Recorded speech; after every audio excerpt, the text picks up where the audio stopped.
За хүүхдийн чихийг сонгохдоо хүүхдийн нас болон жинд тулгуурлан сонгодог.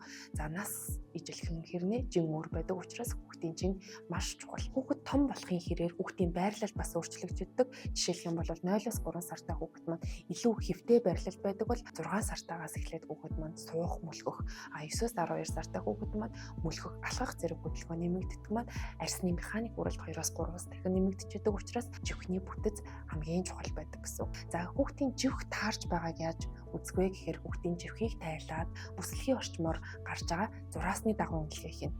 За зураас маань хурдан арилж явах юм бол энэ чихний маань хэмжээ хэвэн байна гэсэн.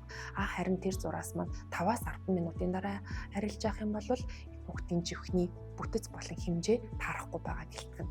6-аас 12 сартай хүүхэд маань хоногт ойролцоогоор 2 км орчим өлгдөг. За түүнчлэн 1 нас хүртэлх хүүхэд маань 5,000-аас 6,000 чих хэрэгэлдэг гэсэн тооцоол байдаг.